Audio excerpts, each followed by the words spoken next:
Well, this is a job we have been doing together.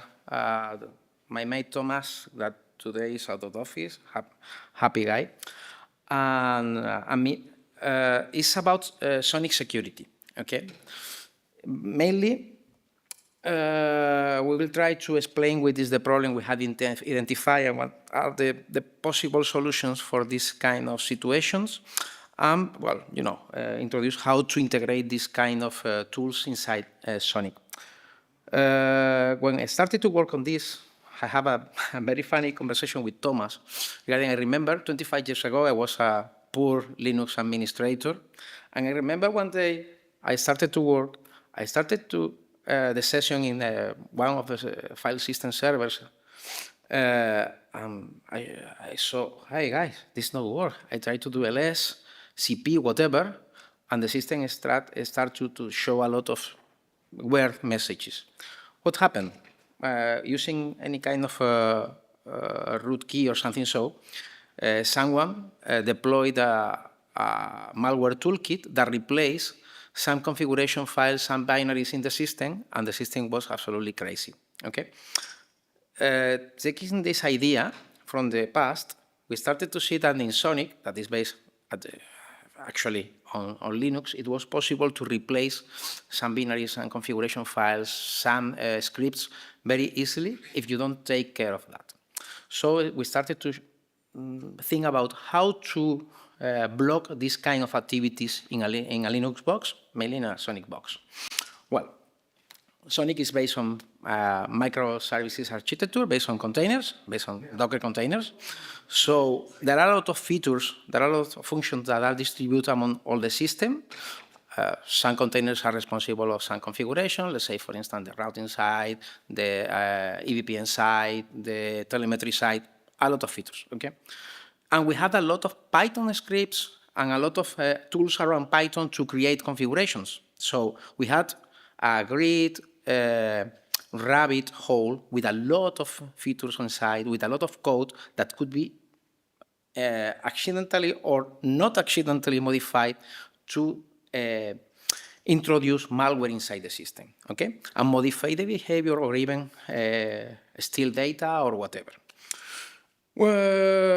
So what is the problem? The problem is that the integrity of the system is mainly based in the permissions of the file system regarding to the use, the role you are using on the system. If you are root, you can do everything. If you are a non-privileged user, you can do or you can see whatever you are allowed to do, okay?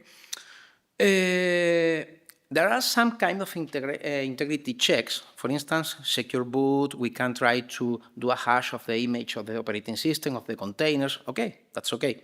But it's not so granular to identify and protect under certain activities. For instance, an example very, very simple, okay?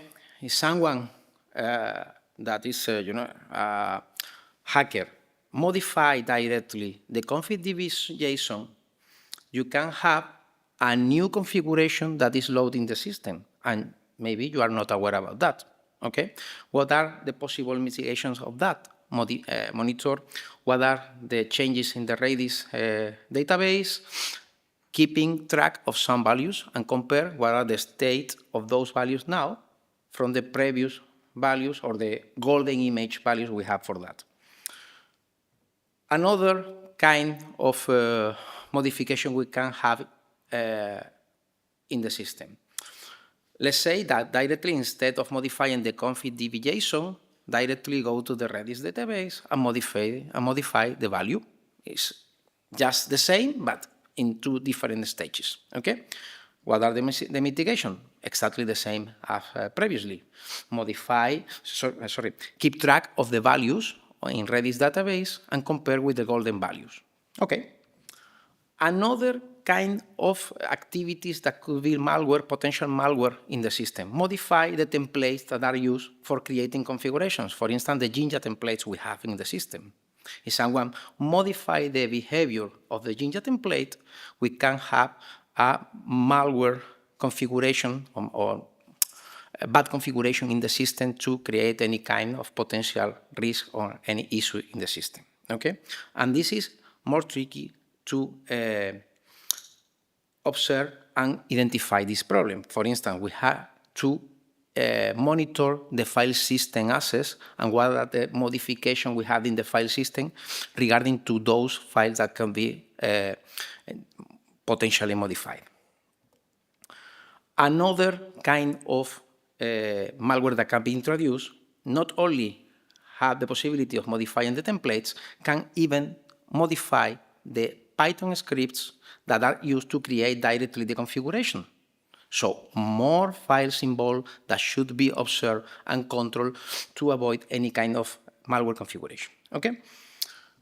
Well, so we have a lot of points to control, and we need a solution to observe those control points and assure that nobody's modify and create a risk inside the system. For instance, we had to monitor the config.db JSON file. We need to monitor the Redis database key values. We need to monitor any alteration in the file system regarding to the files I have been commenting for. Okay? What are the solutions we have for monitor this kind of situations? Well, the idea will be create some kind of super daemon that is able to run 4 different testing loops.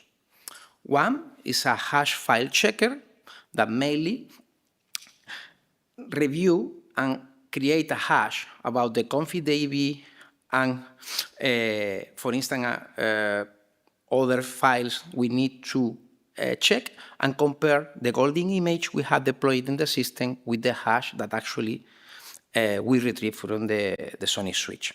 If something is different, we detect that the config.db have been modified.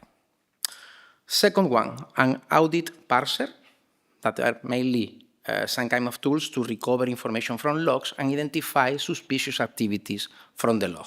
For instance, if someone modify the power of the system, the host name, or whatever, automatically raise an syslog event.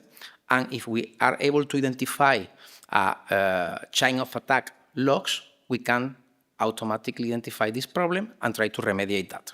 Okay? Or even block if we are prepared to identify the first steps of the chain of the attack and then block the next steps.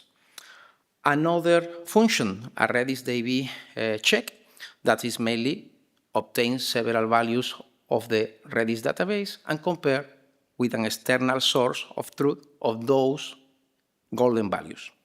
And finally, something we call a notify handler that mainly is able to complement the audit function and do correlation on events.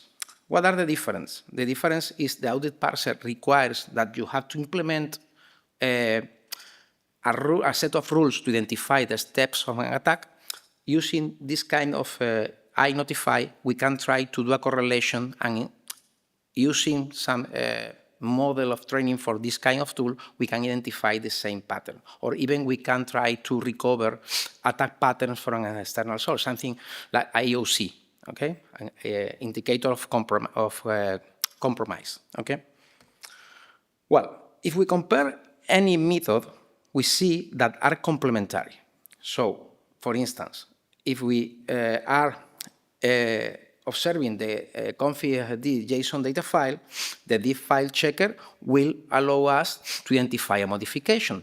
But for other steps, just like, for instance, Redis DB update or modifying templates or modifying scripts, we see that the diff file checker is not suitable. Okay?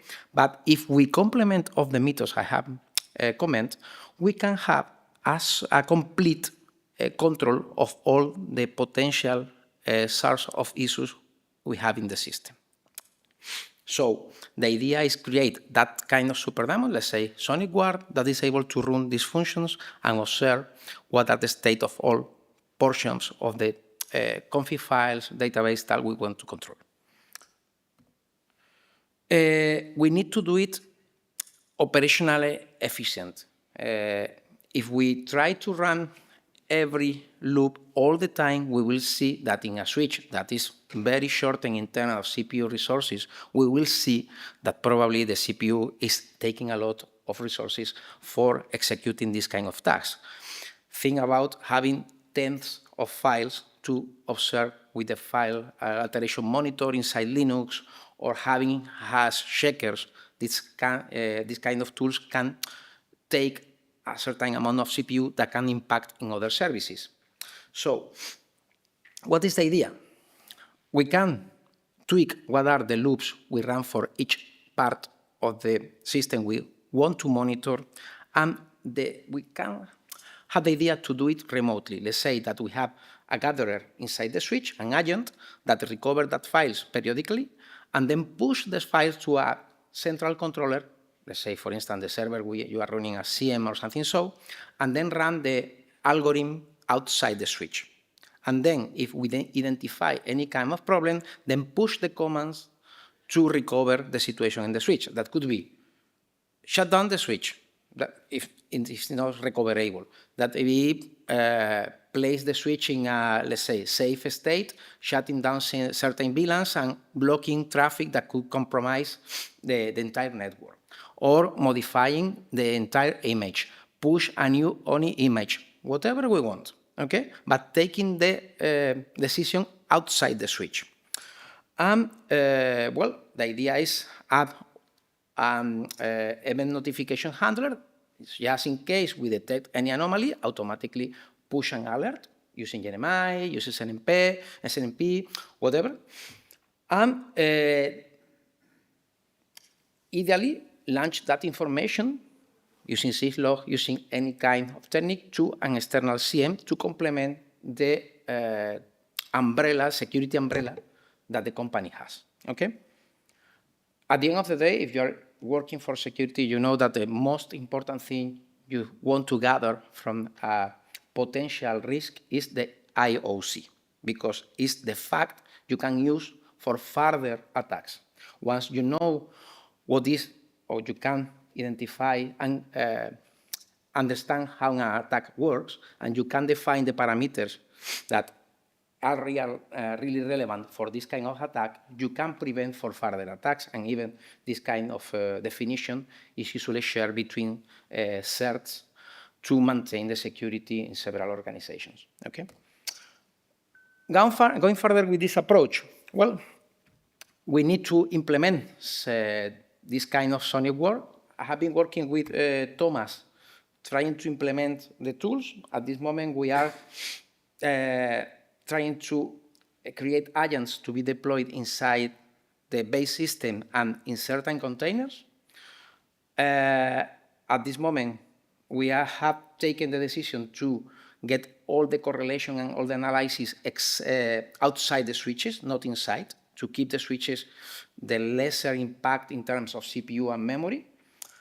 We have implemented a feature that allows you to deploy this kind of agent directly afterwards the zero-touch provisioning process. So you launch the provisioning of a new switch, and after that, with the post-install script in CTP, automatically push the agent.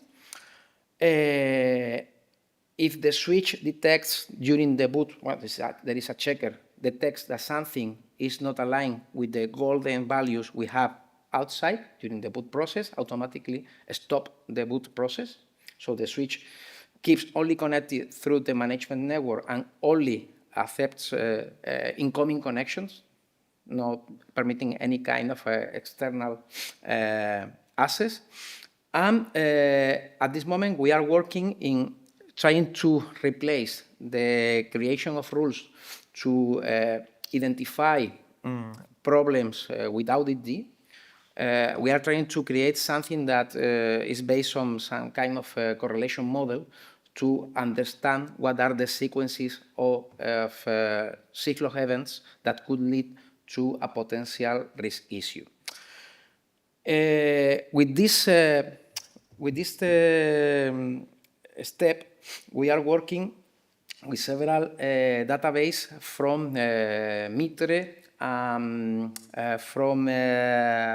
don't remember the other one we are using at this moment, but we are trying to identify all the security risks that at this moment are known, let's say the top 10 or WASP potential risk issues for Linux, okay? So at this moment, we are treating the system just like another Linux box. What would be the next step? Trying to identify specialized risk issues for SONiC. At this moment, I'm not aware if there are some kind of database of potential risk specialized on SONiC distribution. I think should be. There is an exact list of potential risks detected and how to correct them. It will be interesting to review this kind of database and implement all the steps for identify the potential attacks in the early steps of this kind of attacks. What will be the more interesting thing? Have any kind of agent that automatically, just like, if you are using Suricata or something, so identify automatically those steps from syslog and automatically retrieve the information, the signature of this kind of attacks and block the attack and report the attack. That will be the next step we are trying to do, okay? So that is all. Thank you.